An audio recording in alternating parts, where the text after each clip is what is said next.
Olá, irmãos, sejam todos bem-vindos a mais uma aula na Carta de Judas. Hoje nós vamos continuar a nossa lição a partir do versículo 11 e hoje vamos parar e atentar só para o versículo 11.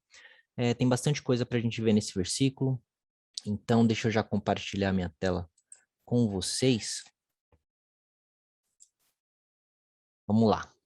Versículo 11 de Judas diz o seguinte: Ai deles, seguem o mesmo caminho de Caim. Por causa de dinheiro, eles se entregam ao mesmo erro de Balaão. E como Corá se revoltou e foi destruído, eles também se revoltam e serão destruídos. Primeiro, vamos recordar do que o texto vem falando. Judas, ele começa a carta explicando que ele via como era urgente escrever sobre os falsos mestres. Então ele começa a carta explicando que a urgência desse assunto, por ter se manifestado tantos falsos mestres e por ele ver que esses falsos mestres estão tomando espaço na Igreja de Cristo, isso se tornou tão urgente que ele resolveu acabar, não escrever o que ele achou que deveria, que era sobre a fé, sobre o que a gente crê, e passou a se dedicar a escrever sobre isso em específico. Aí, depois disso, ele passa a falar quem são esses falsos mestres, que eles estão em busca de dinheiro, que eles não entendem daquilo que eles falam, e até do que eles entendem, isso ajuda na condenação desses falsos mestres. Eles, por não entenderem, não compreenderem o seu lugar, não compreenderem o estado geral da revelação, eles se colocam, como diz por aí, fora da casinha, eles se botam fora da casinha, a ponto de repreender Satanás, como se eles tivessem autoridade neles mesmos, e o próprio Judas fala que nem o arcanjo Miguel ousou sair do seu, como eu posso dizer, ousou se colocar acima daquilo, da autoridade que ele tinha. E quando ele repreendeu Satanás, ele disse que o Senhor o repreenda. Então, Judas nos mostrou que nós temos um certo nível de autoridade, e nós não podemos, ou por ignorância, ou por orgulho, querer ultrapassar a nossa autoridade, seja como ser humano, como chefe de alguém, como líder religioso, como um pai de família. Nós temos uma autoridade nessa terra, mas essa autoridade tem limite. E esses falsos mestres não conheciam o limite da sua autoridade. Mais para frente, então, ele vai comparar eles com Sodoma e Gomorra e vai dizer que, assim como Sodoma teve o seu fim decretado, esses mestres também, o fim deles já foi decretado, segundo as Sagradas Escrituras. E agora a gente vai continuar vendo sobre esses falsos profetas. Então ele para o assunto, a gente tinha parado o assunto quando eles falam que eles xingam os seres celestiais, porque eles não entendiam, não tinham noção com o que eles estavam mexendo. Agora ele vai terminar o argumento dele dizendo: ai deles, ai desses homens que agem dessa maneira, que se colocam acima do que são, eles se colocam, se elevam para além do que eles são. Ai dessas pessoas. E aí ele vai trazer 3 exemplos. Ele vai comparar esses falsos mestres, novamente, ele vai fazer comparações. Ele já tinha comparado antes com os rebeldes que Deus salvou do Egito, lá no verso 5.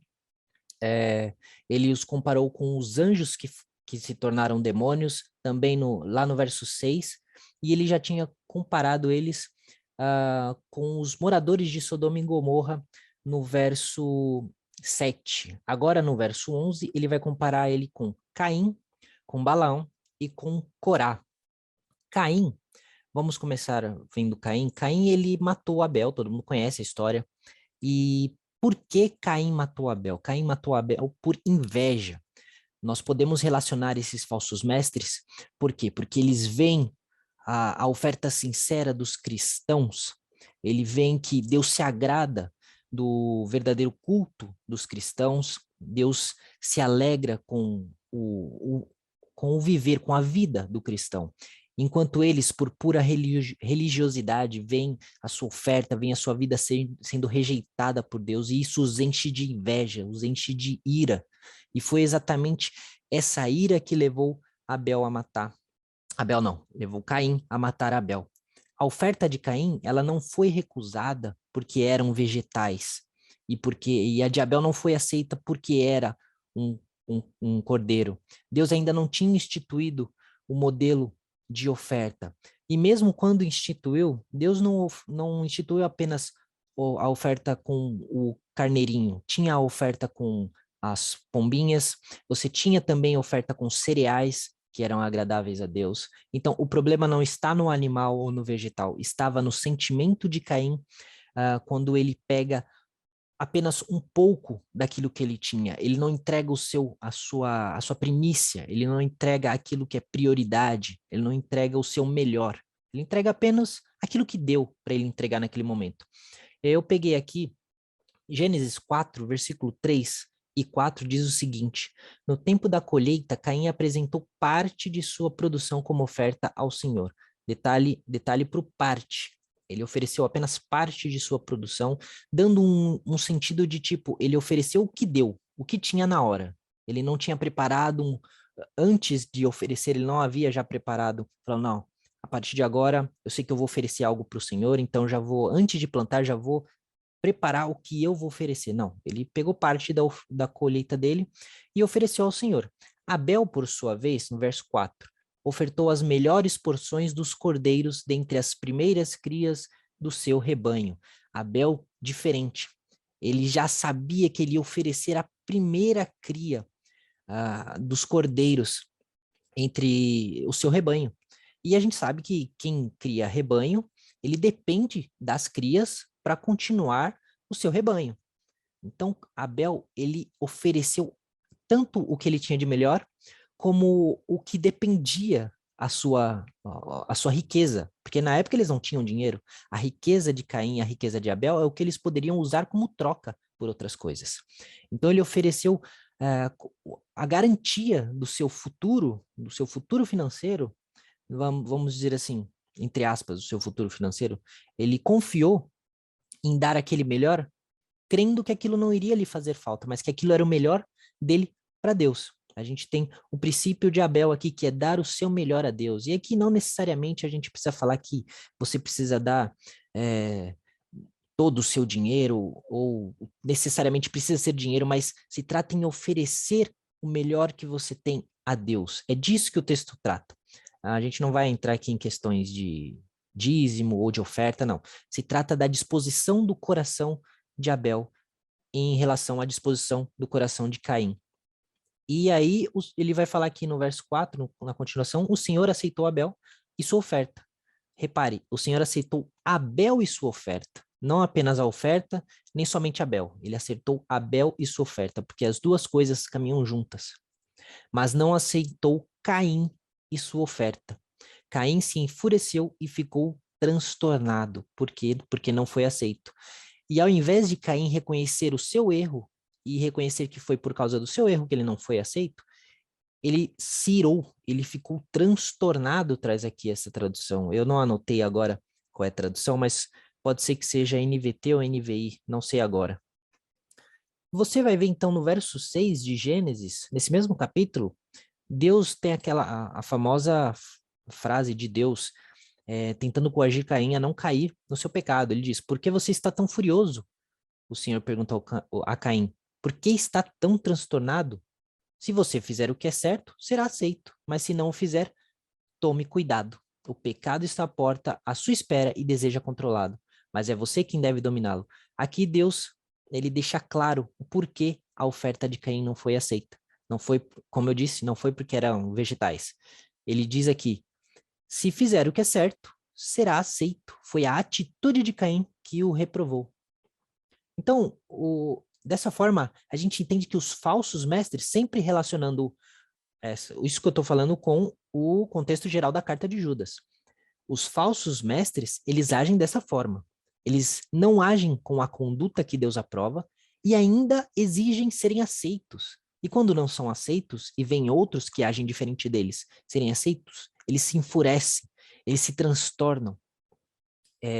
Vamos pegar um texto que está lá em Romanos 12 e a gente vai entender um pouquinho mais dessa atitude, como não era a atitude de dar a ovelha ou dar o vegetal, mas a atitude da pessoa com relação a Deus, do coração com relação a Deus.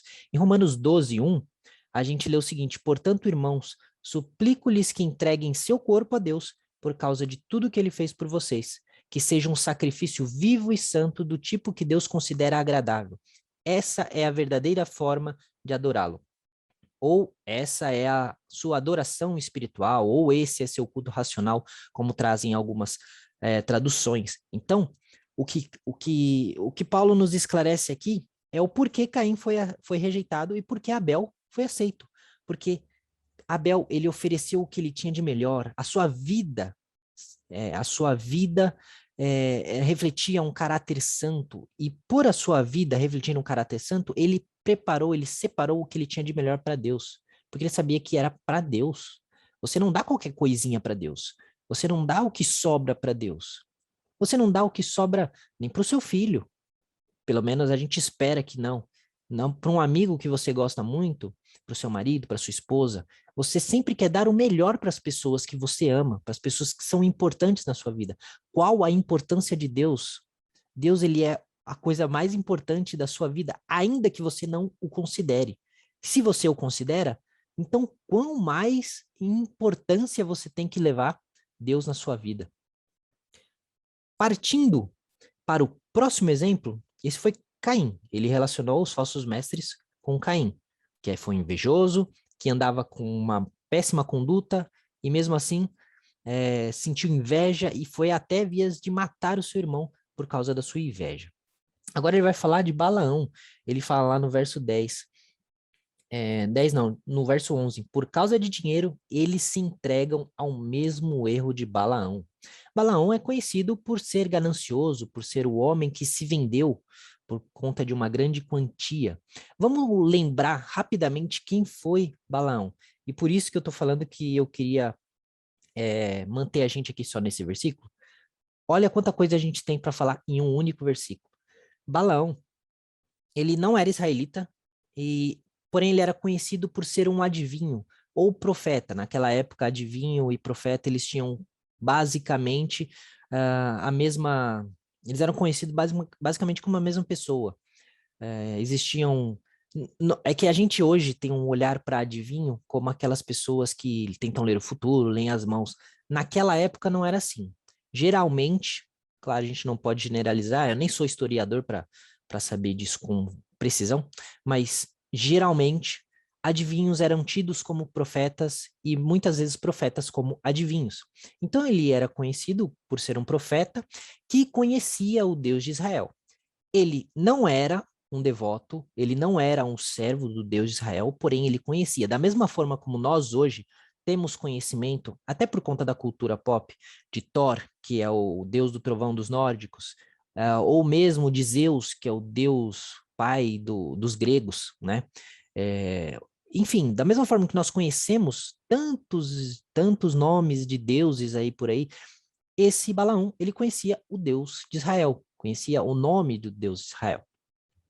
E à primeira vista, ele nos parece um profeta de Deus. Se a gente lê o texto com menos cuidado, apenas ler, passar rápido por ele, a gente vai tender a crer que ele era uma pessoa que acreditava realmente em Deus. Eu acho que ele acreditava em Deus, mas ele acreditava em Deus tanto quanto ele acreditava nos seus deuses, nos outros deuses. Enfim, ao ler toda a história, a gente vai percebendo que o Deus de Israel, ele é só mais um Deus para ele. Então ele crê que o Deus de Israel existe, mas ele também crê que os outros deuses existem, os deuses dos amorreus, dos filisteus. Ele acredita, ele era politeísta, então para ele era só mais um Deus naquela multidão. Então nós vemos que Balaão conhecia o Deus de Israel pelas suas falas ao ser procurado. A gente vai ver que ele vai se dirigir ao Deus de Israel, e a gente vai ver que ele conhecia, ele tinha conhecimento do Deus de Israel. Agora, preste atenção em algumas coisas que Balaão disse. Em Números 22:18, Balaão diz o seguinte: ainda que o rei me desse a sua casa cheia de prata e de ouro, eu não poderia ir além da ordem do Senhor, o meu Deus. Em Números 23:26, ele diz: tudo o que o Senhor falar, isso eu farei. E em Números 24:13, ele diz: não poderia ir além da ordem do Senhor, fazendo bem ou mal, de meu próprio coração. O que o Senhor falar, isso eu farei. Se a gente pegar essas três frases isoladas, esquece que apresenta para uma pessoa, não fala que é Balaão, não fala onde está escrito, Pega essas 3 frases isoladas. Você pergunta para a pessoa logo em seguida se você acha que essa frase foi dita por alguém religioso, alguém que crê em Deus, alguém que é algum fiel. A pessoa, muito provavelmente, ela vai tender a responder que sim. Por quê? Ele fala que só vai falar o que o Senhor mandar, e nada que ofereçam a ele, mesmo que seja todas as riquezas do mundo, ele não poderá fazer nada se não for da ordem do Senhor. A gente fala, caraca, esse cara, ele é cristão mesmo, hein, bicho? E aí que tá. Lembre que a gente tem que relacionar com os falsos mestres. Os falsos mestres têm um discurso muito bonito. À primeira vista, se não fosse dito que de quem se trata esses falsos mestres, assim como Balaão, a gente tenderia a crer que essas pessoas são homens de Deus de fato, são homens convertidos, homens com um discurso muito eloquente, muito bonito, muito certinho. Balaão, ele foi por 2 vezes chamado a amaldiçoar o povo de Deus, tendo recusado a primeira vez. E aí, na segunda vez, a gente acha que ele agiu certo, mas a gente vai ver que não. Por quê? Porque a gente vai analisar aqui a intenção de Balaão. Vamos continuar, então. Os falsos mestres, assim como Balaão, parecem ser santos, parecem ser homens de Deus, mas a gente vai entender que o problema deles, assim como foi com Caim, é a intenção do coração desses homens. Na segunda vez que o rei Balaque mandou irem coagir Balaão a amaldiçoar o povo, lembra? A primeira vez eles foram, ele recusou, disse que ele não poderia fazer nada, ele consultou ao Senhor, e o Senhor falou, você não vai amaldiçoar esse povo, porque ele é povo meu. E ele falou, então, olha, eu não posso fazer nada, e sinto muito, não vou com vocês. Eles voltaram para o rei Balaque, falaram isso, porém eles não falaram que foi Deus que disse a Balaão, não amaldiçoe esse povo. Eles só falaram que Balaão não queria ir com eles. Então, o que o rei fez? Pegou pessoas mais influentes, pessoas mais poderosas do seu reino, mandou até Balaão, e aí ele diz o seguinte, lá em Números 22, do 16 ao 17. É isso que diz Balaque, filho de Zippor. Por favor, não se recuse a vir me ajudar. Pagarei muito bem e farei tudo o que me pedir. Por favor, venha e amaldiçoe esse povo para mim. Aqui a proposta já ficou um pouco mais tentadora. O próprio rei dizendo que fará tudo o que ele pedir e que vai pagar muito bem. Então, Balaão, a gente pode entender, até se você pegar o texto para ler, você vai achar um pouco estranho, porque Balaão ele fala, então, tá bom, peraí, gente, passe mais uma noite aqui, vou ali conversar com Deus e amanhã eu volto falando o que ele me falou. Aí Deus fala para ele, então vá, mas faça somente o que eu disser. Então Balaão falou, tá bom, eu vou. E foi com eles. No versículo seguinte, você lê o seguinte: e a ira de Deus se acendeu contra Balaão. Mas espera aí, Deus falou para ele ir, ele foi. E Deus se irou com ele porque ele foi? Que coisa estranha. Que coisa estranha. Muito estranho. Só que, se a gente parar para ler com um pouquinho mais de cuidado essa passagem, a gente vai entender, primeiro, Deus já havia falado com Balaão: esse povo é povo meu. Você não vai amaldiçoar esse povo. Por que Balaão achou que se ele voltasse para Deus, agora que a oferta era melhor e maior, porque ele achou que a resposta de Deus ia mudar? Será que ele achou mesmo que a resposta de Deus ia mudar, ou será que ele estava de olho no que estavam oferecendo para ele? Falou, não custa nada tentar mais uma vez, vai que Deus muda de ideia e agora eu recebo um trocado. A gente já tem algo mais interessante aí, entendeu? A gente já começa a entender um pouquinho melhor como é que trabalha o coração de Balaão, como é que ele pensa, no que é que ele pensa. Então, a gente vê que Balaão, ele não contente com a primeira advertência de Deus, ele decidiu consultá-lo mais uma vez. E Balaão, ele já sabia a resposta do Senhor. O Senhor já tinha falado. E ele já havia recusado ir com os outros guardas, porque ele sabia que Deus não queria. Então, ele dissimuladamente, eu não sei se você está acompanhando essa lição desde o começo, você vai lembrar que Judas falou que os falsos mestres entram pelo nosso meio dissimuladamente. Então Balaão vai com uma atitude dissimulada até Deus, com aquele jeitinho brasileiro que a gente conhece muito bem, vai que, né? Vai que, joguei e saí. Olha aí, vai que Deus muda de ideia. Vai que de repente alguma, né? E foi essa a atitude de Balaão. E foi por isso que a ira de Deus se acendeu contra ele. Então, relacionando novamente com os falsos mestres, eles são, a gente já viu, invejosos, o seu coração está longe de Deus e por isso eles não agem segundo a vontade de Deus e por isso são rejeitados. Por serem rejeitados, eles se enchem de ira contra os verdadeiros cristãos, que eles veem aceitos, e eles se rebelam mais ainda. E agora a gente vê que eles se vendem por dinheiro. No versículo 11 eles falam, por causa de dinheiro eles se entregam ao erro, então eles pensam em dinheiro e somente em dinheiro.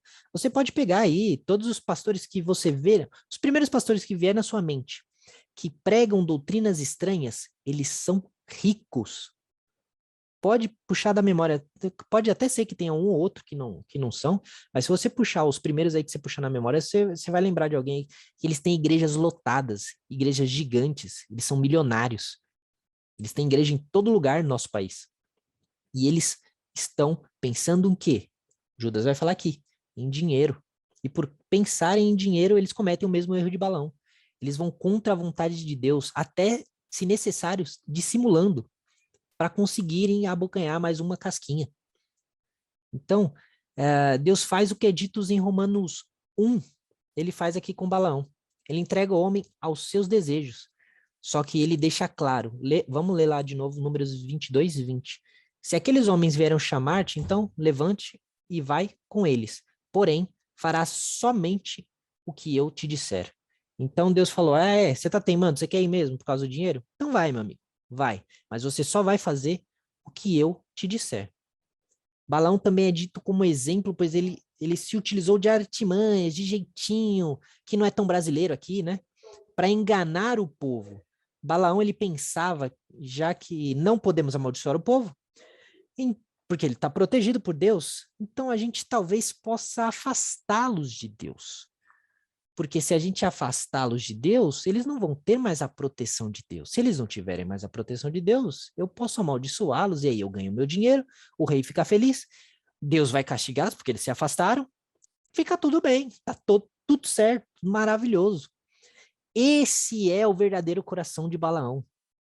E a gente vai ver isso em Números 31, 15 e 16. Está escrito o seguinte: por que deixaram viver todas as mulheres? Perguntou ele. Esse aqui é Moisés. Foram justamente elas que seguiram o conselho de Balaão e fizeram os israelitas se rebelarem contra o Senhor no incidente em Peor. Foi por causa delas que uma praga feriu o povo do Senhor. Ou seja, Balaão ele tentou colocar o erro no meio do povo de Deus para, com isso, atrair a ira de Deus sobre eles para poder ganhar o seu dinheiro, podendo amaldiçoar eles, já que eles não teriam a proteção de Deus. É todo um plano cheio de coisas e coisas visando o dinheiro que eles... Vocês entenderam o que é Balaão? Por que Balaão ele é conhecido por ter se vendido? Ainda que não pareça a primeira leitura, como eu falei, se você ler rápido, você vai achar estranho, mas conforme a história vai se desenrolando, você vai percebendo quão perverso é o coração de Balaão, quanto ele se vendeu só para conseguir dinheiro, só para conseguir aquilo que o rei queria oferecer para ele, que era dinheiro, posses, terras, tudo que ele pedisse. Então a gente vai ter outra coisa sobre Balaão, lá em Apocalipse 2,14. Contudo, tenho contra você algumas queixas. Você tolera em seu meio pessoas cujo ensino é semelhante ao de Balaão, que mostrou a Balaque como fazer o povo de Deus tropeçar. Ele os instigou a comer alimentos oferecidos a ídolos e a praticar imoralidade sexual. Novamente, a imoralidade sexual sendo atribuída a esses falsos mestres, a ensinos deturpados sendo atribuídos a esses falsos mestres. Então, eles agem como Balaão, além de pensar em dinheiro, eles pensam em corromper o povo de Deus, porque eles sabem que o discurso que corrompe um povo de Deus é mais fácil de ser seguido, agrada muito mais as pessoas. Vá, viva do jeito que você quiser, faça as coisas do jeito que você quiser. Não, isso aí não tem problema não, vai, viva, apenas crê em Deus, Deus é amor e Deus é isso, Deus é aquilo. Faça as coisas como você quer. Deus não é isso aí que você Deus do Antigo Testamento, nada a ver. O negócio agora é Jesus. Jesus isso e Jesus aquilo. Eles têm o ensino de Balaão, e é muito mais atraente esse ensino. Por isso as suas igrejas lotam, por isso eles ganham rios e rios de dinheiro. E é nisso que eles estão pensando, e é assim que eles agem. Eles falam o que os outros querem ouvir. A Bíblia fala que chegará o tempo, e já chegou o tempo, em que as pessoas sentiriam coceira na orelha e procurariam mestres que diriam o que elas quisessem. Eles iriam procurar mestres para seguir, pessoas que falassem o que eles quisessem ouvir, porque os ensinos de Deus traz a ideia de tipo assim, eu não aguento ouvir comichão na orelha, eu não aguento ouvir tampar as orelhas, não quero ouvir isso, eu quero alguém que fale o que eu quero. É isso que ele está falando. Deus, ele não tinha mudado de ideia. E se você continuar lendo a história de Balaão, que eu recomendo que você leia, você vai ver que o profeta só conseguiu fazer o que Deus disse que ele faria. Nada mais. No final, Balaão permaneceu sem a riqueza, fez apenas o que Deus quis e ainda foi morto. Esses falsos mestres querem ficar ricos e, se preciso for, eles vão amaldiçoar o povo de Deus, eles vão enganar o povo de Deus para isso. Mas comprar briga com o povo de Deus é comprar briga com o próprio Deus. A história de Balaão nos prova isso. Você comprar briga contra o povo de Deus é comprar briga contra o próprio Deus. E todo aquele que se levanta contra o próprio Deus, contra o Deus de Israel, contra o nosso Senhor, essa pessoa, ela é humilhada, ela é derrotada. Ninguém prevalece diante do nosso Deus. E isso é uma advertência que Judas, mais uma das inúmeras advertências que Judas está dando. Ele está mostrando o terror que é esses mestres através do exemplo de Balaão. O terror que é esses mestres no exemplo de Caim, assim como ele mostrou o terror que é esses falsos mestres quando ele relacionou a Sodoma e Gomorra. Então, tema ao Senhor. Não aceite falsos mestres, falsos ensinos, e cuidado de onde você tira pregações, de onde você tira estudos, de onde você tira ensinamentos, conselhos. Existem falsos mestres, eles são dissimulados, eles agem como quem diz coisas santas e bonitas e lindas, e nossa, que discurso bonito, gente! Mas no fundo eles estão pensando em se enriquecer, eles estão pensando em trazer diversas pessoas para si no seu discurso, na sua causa. Eles só querem desviar o povo de Deus do caminho do Senhor e enriquecer com isso. Então, por último, depois desses dois exemplos, depois de Caim, depois de Balaão, nós temos o exemplo de Corá. O exemplo de Corá não é, eu acho que ele não é tão conhecido quanto o de Caim. O de Balaão entra realmente em segundo lugar, e o de Corá acho que é o menos conhecido. Eu mesmo, quando estava lendo, eu não lembrava ao certo quem era Corá, o que ele tinha feito, o que tinha acontecido com ele. Lá vou eu pesquisar, e a gente vê que Corá, ele era um levita que saiu com o povo de Israel do Egito. Ele tinha sido liberto junto com todo o povo por Moisés, e ele era da tribo de Levi. Então, a gente vai ler um pouquinho. Em Números 16, do versículos 1 ao 3, a gente vai ter a introdução dessa história aqui que Judas traz. Corá, filho de Issar, descendente de Coate, filho de Levi, armou uma conspiração com Datã e Abirão, filhos de Eliabe, e On, filho de Pelete, da tribo de Ruben. Com outros 250 líderes israelitas, todos membros importantes da comunidade, os três instigaram uma rebelião contra Moisés. Juntaram-se contra Moisés e Arão e disseram: vocês foram longe demais, a comunidade foi consagrada pelo Senhor e ele está em nosso meio. Que direito vocês têm de agir como se fossem superiores à comunidade do Senhor? Esse é o primeiro trecho. Repare que eu destaquei aqui, ó, todos os membros importantes da comunidade. Lembra dos falsos mestres? Eu acho que você ainda lembra dos falsos mestres, né? Eles se rebelam com a influência de membros importantes da comunidade. As primeiras pessoas que eles querem trazer para o lado deles são as pessoas importantes. Por quê? Se você traz pessoas importantes para o seu lado, é questão de tempo para o resto do povo se corromper junto. Se os mais instruídos estão cedendo ao discurso deles, os menos instruídos, que têm confiança naqueles mais instruídos, vão acabar seguindo. Sempre tem as exceções, aqueles que não vão seguir, mas, em geral, quando a gente faz uma pesquisa entender como funciona essa questão de povos, de tribos, de grupos, o primeiro a cair, a ser derrotado, preferencialmente, é sempre aquele com maior influência no grupo. Quando o de maior influência no grupo perde, morre ou perde a credibilidade, o grupo ou se dispersa ou acredita naquele que era o líder e segue os passos desse líder. Então, esse é o alvo desses falsos mestres. Eles vão primeiro nos mais importantes da comunidade. Assim como o Corá, já foi dito que esses homens, eles não se sujeitam à autoridade. Isso a gente vai lembrar nos versículos que a gente leu anteriormente, que eles não se sujeitam a autoridade nenhuma. E isso os leva até a falar mal contra os demônios e tudo mais, que a gente viu no vídeo passado. Corá, ele juntou vários israelitas influentes para o seu movimento ter força. Você não faz um movimento forte sem expressão, sem que ele tenha expressão. Então ele se levantou contra a liderança dada por Deus, que era quem? Moisés. Vemos então na resposta de Moisés a arrogância desses homens. Moisés então vai dizer no verso 4: quando Moisés ouviu o que disseram, curvou-se com o rosto em terra. Repare como é que eu posso dizer? Moisés, até no momento de insolência desses homens, até no momento de rebelião desses homens, ele agiu como um homem sensato, um homem humilde, sóbrio. Ele se curvou diante desses homens, como quem diz: olha, humildemente eu vou dizer a verdade para vocês.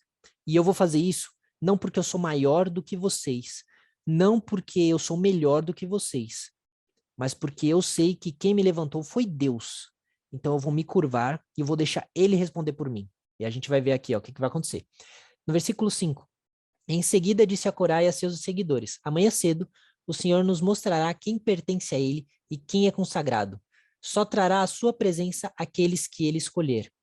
Pulando para o verso 7. Vocês, levitas, foram longes demais. Então Moisés, ele se curvou e ele vai dizer aqui, ó, o Senhor vai mostrar quem pertence a ele, quem é consagrado. Ele não agiu como os falsos mestres que disse: vocês vão ser condenados, ou eu condeno vocês, ou vocês morram vocês agora pela minha autoridade. Não, ele disse: o Senhor nos mostrará quem pertence a ele. Lembra quando Judas falou de Miguel? Que ele repreendeu Satanás dizendo: o Senhor te repreenda? A mesma atitude aqui. Moisés agindo como um verdadeiro líder que foi levantado pelo Senhor. Então ele vai dizer no verso 8, Moisés falou novamente a Corá: agora ouçam, levitas. Por acaso lhes parece de pouca importância que o Deus de Israel os tenha escolhido dentre toda a comunidade de Israel para estar perto dele, a fim de trabalharem no tabernáculo do Senhor e estarem perante a comunidade para servi-la? Ele já deu a você, Corá, e a seus companheiros levitas essa função. E agora vocês exigem também o serviço sacerdotal? Na verdade, é contra o Senhor que vocês e seus seguidores estão se rebelando. Afinal, quem é Arão para se queixarem dele? Então, Moisés ele vai dizer aqui, ó: vocês já receberam o privilégio, dentre as 12 tribos, só vocês estarem, como eu posso dizer, comprometidos ou responsáveis. Vocês receberam a honra de estarem responsáveis pelo cuidado ao culto do Senhor, o serviço relacionado ao templo, porque na época não era templo, era o tabernáculo do Senhor. Vocês tiveram o privilégio de trabalharem no tabernáculo do Senhor, onde ele habita, e estarem perante a comunidade para servir. O trabalho, o que foi dado a vocês é um privilégio, é algo muito grande, vocês não têm noção disso. E mesmo assim, vocês estão exigindo mais. Vocês querem mais, vocês não querem se sujeitar à autoridade que Deus pôs sobre vocês. Assim como os falsos mestres aqui, Corá e esses 250 homens, esses líderes, eles não queriam se sujeitar a ninguém, eles queriam eles mandarem. Ou seja, é contra o Senhor que vocês estão se levantando. Não é contra Arão, não é contra mim, Moisés, que vocês estão se levantando. Esses falsos mestres, essas pessoas que não se sujeitam a autoridades, ao pastor, aos presbíteros, ou aos líderes que Deus colocou sobre a vida delas, lembrando que líderes que pregam o evangelho, que vivem uma vida diante de Deus, líderes cristãos de verdade, pessoas que não se sujeitam a essas, estão indo contra o Senhor. E por quê? Ele vai falar, quem é Arão para que se queixem dele? Quem sou eu? Quem é o homem para vocês se levantarem contra mim? Não é contra mim, vocês não estão ofendendo a mim. Eu só sou um servo. Eu sou tão servo quanto vocês. Mas ele estava curvado diante desses homens. Eu estou com meu rosto no pó, porque eu sou tão servo quanto vocês. Não é a mim que vocês ofenderam, não é contra mim que vocês se levantaram, mas contra o próprio Senhor. E aí Judas ele vai declarar o fim desses homens, que é a destruição. E a gente vê esse reflexo no versículo 31 e 33 de Números 16. Mal ele havia acabado de dizer essas palavras, isso Moisés depois ele vai chamar os líderes para levar os incensos e tudo mais, e quando eles levam os incensos, eles se reúnem diante de Moisés, diante de todo o povo. Moisés então fala para o povo se afastar desses homens rebeldes, e quando ele termina de dizer o que ele queria dizer, o texto vai dizer, a terra abriu a boca e engoliu os homens, todas as suas famílias, todos os seus seguidores e tudo o que possuíam. Desceram vivos à sepultura, junto com todos os seus pertences, a terra se fechou sobre eles e desapareceram do meio deles. É terrível o fim que espera esses falsos mestres, esses que agem com arrogância e que não se sujeitam à autoridade que Deus coloca sobre a vida deles. Quando eles se levantam contra Deus, a terra abre a boca e engole esses homens, as suas famílias e todos os seus seguidores. A gente deve pensar às vezes, por que Deus engoliu toda a família, todos os seus seguidores, tudo que possuíam? É muito simples, eles estavam juntos, as pessoas que não se afastaram, quando Moisés mandou se afastar, é porque apoiavam a causa, eram os seguidores, apoiavam essa rebelião. Então a terra engoliu todos aqueles que se rebelaram contra o Senhor. Eles não se rebelaram contra Moisés, não se rebelaram contra Arão, se rebelaram contra o Senhor. Esse é o fim de todo aquele que se levanta contra o nosso Senhor. Então, todos aqueles que se levantam contra o povo de Deus, contra os líderes levantados por Deus, sofrerão grande castigo, pois se levantam contra o próprio Deus. Não é simplesmente se levantar contra o povo, mas contra o próprio Deus. Que Deus nos abençoe, que Ele nos ajude a entender essa mensagem e que a gente tenha submissão aos líderes que Ele pôs sobre as nossas vidas. Que não queiramos ser mais nem maiores do que aquilo que Deus nos mandou ser. Nós temos o nosso lugar, nós temos as nossas tarefas, as nossas funções. Que nós não sejamos como Caim, que não procedemos bem e por causa disso nos iramos quando Deus não nos aceita.